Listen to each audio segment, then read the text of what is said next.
As a lifelong gun owner, I understand the awesome responsibility of owning a weapon. After getting my concealed carry license many years ago, I came to understand the great responsibility of having a deadly weapon on my person. Now, as a constitutional scholar, I've come to realize just how badly states are infringing on our rights simply because we decide to exercise one of them.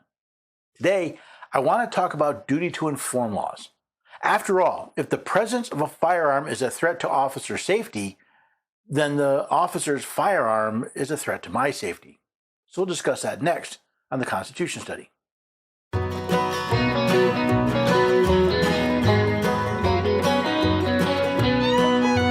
Lovely neighbors and have a few good friends. Every day we're everyday Americans. Oh, every day we're everyday Americans.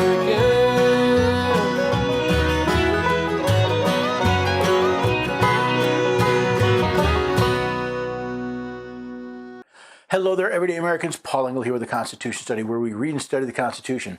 Teach your and generation be free. I'm glad you could join me today.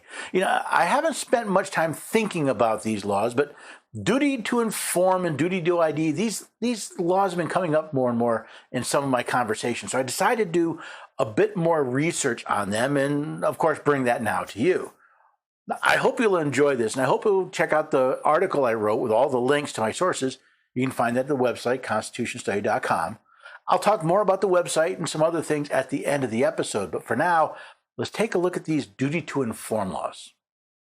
In this episode, when I refer to duty to inform, I mean the legal requirement that a person, when they are contacted by law enforcement, to inform them that they are armed.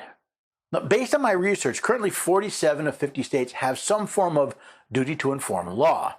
Most states have a requirement that you inform law enforcement if you have a firearm only if you are asked. However, 13 states require you to inform law enforcement of the presence of a firearm even before you're asked. Now, a duty to inform law is described by Concealed Nation as, duty to inform laws are crucial regulations that concealed carriers must understand to ensure both their safety and compliance with local statutes during encounters with law enforcement. I'll talk about compliance with local statutes later, but there is some logic in helping to ensure safety for both you and for law enforcement. The Concealed Nation's article goes on to say, the duty to inform law exists to maintain a clear line of communication between armed civilians and law enforcement officers. It aims to enhance officer safety. Knowing that an individual is armed allows officers to adjust their approach to ensure the safety and safety of others. Reduces misunderstandings. By disclosing the presence of a firearm, a concealed carrier can prevent a scenario where an officer might unexpectedly discover the firearm, potentially leading to defensive actions. And foster transparency. These laws encourage honesty and openness in interactions between armed citizens and police, fostering an environment of mutual respect and understanding. I do want to enhance safety, but not just for law enforcement. And I'll talk more about that later as well. Yes, the assumption is that all law enforcement is armed, so I can understand them wanting to know if they have a tactical advantage in such a situation or not. But if the idea that an armed citizen is a threat to officer safety, then an armed officer is a threat to citizen safety. After all, if a citizen draws a gun on law enforcement, it's a crime. But if an officer draws their gun on a civilian, it's their job. Yes, we should want to reduce misunderstandings, but that only works when both sides are open and transparent. Why should the presence of a firearm lead to defensive action only when in the possession of a civilian? Don't civilians have the same right to defend themselves as law enforcement? Do we not have a right protected by the Constitution of the United States to be armed? The constitutions of most of our states recognize that all power is inherent in the people. Shouldn't we be able to exercise that power without fear that a government actor has legal protections if they overreact to that fact? If states want to foster transparency, why do they allow their officers to lie to citizens, then claim it's a crime for citizens to lie to officers? That does not foster transparency, but suspicion. With the law, details matter. Take, for example, my home state of Tennessee. Now, when I started researching this article, I found several websites that claim that Tennessee has a duty to inform law. That's not exactly what I found. As I stated above, like most people, when I hear duty to inform, I think of a legal requirement to inform law enforcement if you are in possession of a firearm. However, when I dug into the Tennessee law these sites were referring to, I found something different. According to Tennessee law, the permit holder shall have the permit in the holder's immediate possession at all times when carrying a handgun in a location or manner that would be prohibited if not for the person's status as a concealed handgun carry permit holder, and shall display the permit on demand of a law enforcement officer under such circumstances. So the Tennessee Code annotated that cited as a duty to inform law actually only requires a permit holder to display the permit when demanded by law enforcement, and only if they are in a location where they are required to have a permit to be in possession of a firearm. Tennessee is a permitless carry state, so in most locations, a permit is not required to carry a firearm. Under this law, there is no time when a person is required to inform law enforcement that they are actually in possession of a firearm. There's a more important consideration with these laws: violations of the Constitution of the United States. Sure, there's the Second Amendment issue, but these laws violate the Fourth and Fifth Amendment as well. Most of you are probably aware that the Fourth Amendment protects you against unreasonable searches and seizures. But when are you being searched? And when are you being seized? And what makes them reasonable? In Terry v. Ohio, the Supreme Court said, whenever a police officer accosts an individual and restrains his freedom to walk away, he has seized that person within the meaning of the Fourth Amendment. So when you are stopped by the police, you have been seized and you are in custody, which requires reasonable suspicion. That means for law enforcement to stop you, they must be able to articulate a reasonable suspicion of your participation in a crime, either past or future. Again, from Terry v. Ohio, under the Fourth Amendment of the United States, a police officer may stop a suspect on the street and frisk him or her without probable cause to arrest if the police officer has a reasonable suspicion that the person has committed, is committing, or is about to commit a crime and has a reasonable belief that the person may be armed and presently dangerous. Does this logic not extend to having to admit that you are armed? If an officer must have reasonable suspicion of a crime to stop you, shouldn't they need a similar reason to ask if you are armed? And since this is a right protected by the Constitution of the United States, shouldn't the state also be required to show reasonable suspicion before demanding you speak? After all, the law enforcement officer who has stopped you is armed and, by logic of this case, may be presently dangerous to you.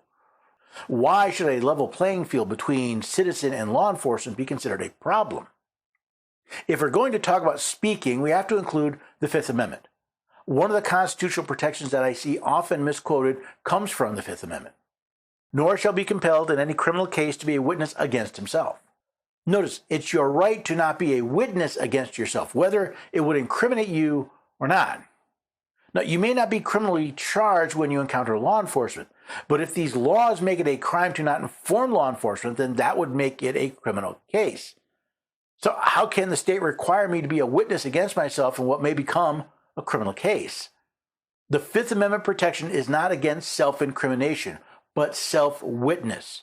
If you are required to tell someone you are in possession of a firearm, you are witnessing against yourself, especially if you are carrying concealed. That makes these laws a violation of the Fifth Amendment. Now, I think I've shown that these duty to inform laws violate both the Fourth and Fifth Amendment to the Constitution. Yet each and every day, people are told they have to allow these violations of their rights as a condition of exercising a right protected by the Constitution. Remember, the Supreme Court believes that to establish reasonableness to detain and search a person, law enforcement must be able to articulate a reasonable suspicion of a crime. Searching you for a firearm, even verbally, is unreasonable without such suspicion, and therefore violates your rights protected by the Constitution. It does not matter if your alleged duty requires the officer to ask. Without reasonable suspicion, that is a violation of the Fourth Amendment. Demanding that you witness against yourself is a violation of the Fifth Amendment. Again, if law enforcement has a reasonable, articulate suspicion that you have or are about to commit a crime, they've established a reasonable search. But your right against self-witness is not based on reasonableness, like your right to not be searched. For these reasons, along with your right to remain silent, I do not see how the state can demand that you identify whether or not you are armed. Even if there are state or local laws that require this violation of the Constitution, you can always point to the Supremacy Clause. This Constitution and the laws of the United States which shall be made in pursuance thereof, and all treaties made or which shall be made under the authority of the United States shall be the supreme law of the land, and the judges in every state shall be bound thereby, anything in the Constitution or laws of any state to the contrary notwithstanding. That said, there are situations where, both for your safety and the safety of other innocent people who may be in the proximity, I think it would be a good idea to let law enforcement know that a firearm is present.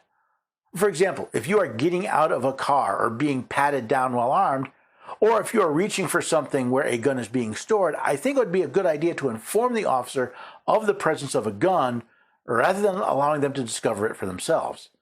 It's not that the officer can legally compel you, but for your safety, since you do not know how any specific officer may react to the discovery of a illegally possessed firearm.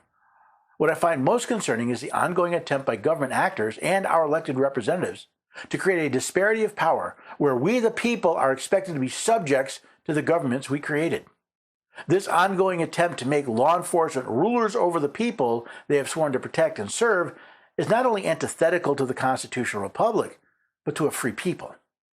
It is also a violation of federal law. Article 18, Section 242. Whoever, under color of any law, statute, ordinance, regulation, or custom, willfully subjects any person in any state, territory, commonwealth, possession, or district to the deprivation of any rights, privileges, or immunities secured or protected by the Constitution or laws of the United States shall be fined under this title or imprisoned not more than 1 year or both. This is why I urge you to contact your state representatives and urge them to rescind these duty to inform laws. In this country, we are not only to be assumed innocent until proven guilty, but we have the right to be both secure from unreasonable searches and to not be forced to witness against ourselves. Since these rights are protected by the Constitution of the United States, those laws are already void. Shouldn't those who represent us fulfill their oath to support the Constitution of both their state and the United States? Shouldn't they do all they can to avoid the confusion that can reduce the safety of officer and citizen alike?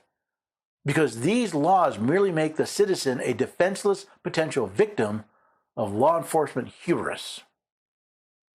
I understand the nervousness that a law enforcement officer has when they approach a vehicle or a person on the street.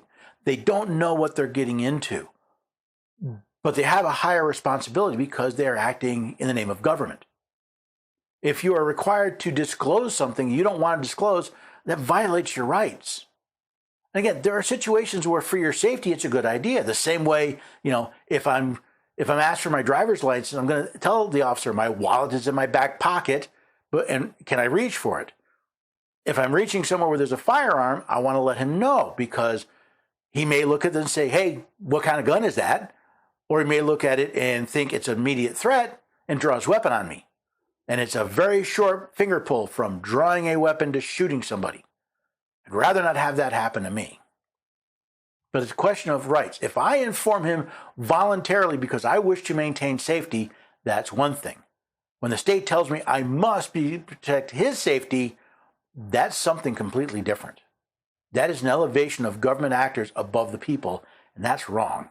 That's why I did this episode today, was to inform you of something you may not have thought of. It's these little things we don't think of that we encounter and then go, well, what next? To me, that's how we learn to defend and assert our rights, by thinking, what is the situation? What does the Constitution say? What do the laws say? What do we need to do? It's what I do here at the Constitution Study. And I hope you'll support the work that we do here. I hope you'll come back and maybe bring some friends, maybe point people to the website, constitutionstudy.com, look at some of the articles, some of the videos. Hey, maybe ask a question or join a mailing list. All of this there is to provide information for you to help you live free and defend and assert your rights. You can also work by supporting organizations that support the work that we do here.